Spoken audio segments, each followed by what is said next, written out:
as parents, as educators, we are all under the authority of Christ. But that authority has been delegated to us as parents and educators. But we have to learn, though, and I think this is where progressivism got off track, is that there's a difference between being authoritative and being authoritarian. And the assumption that John Dewey made is that the previous methods and approaches to education were authoritarian. But when education is done rightly, it should be authoritative. Authority as an established relationship between one person and the next begins and ends with Jesus Christ. It is His to orchestrate, and it's His to give or to withhold. But we are to know that it is from this seat of authority that all true authorities are born. In the first century, Quintilian, himself an educator, wrote, "It is the duty of the master to teach, and so it is the duty of the pupil to show himself teachable. It is not the duty, in other words, of the master to stand aside, like John pointed out, to abdicate this responsibility, to merely be the side on the guide, to say, here, students, go find truth for yourself. It is the duty of the master to teach."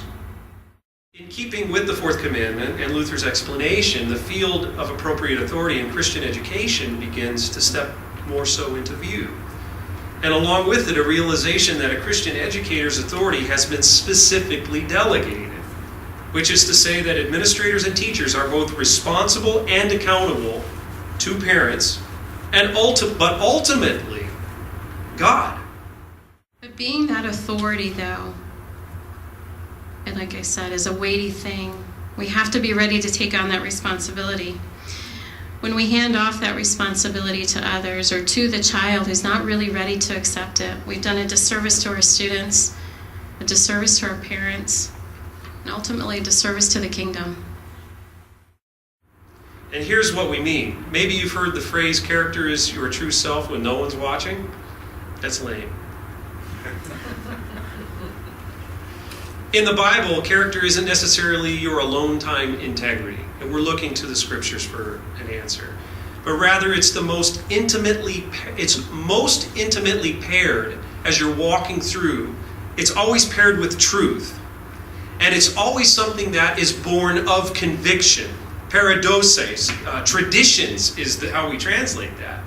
What's been handed down from generation to generation to generation. So someone of character in the scriptures is someone who hands down the traditions of God's people. Or the positions we hold in accordance with that truth. So as those traditions are moving down through the centuries, a person of character, a leader of character, is one who's carrying them along. Why? Because they're connected to truth. They stay connected to truth. In other words, a person of character is one who seeks after truth and desires its communication to those who follow. What else is this than the image and the vocation of a Christian teacher?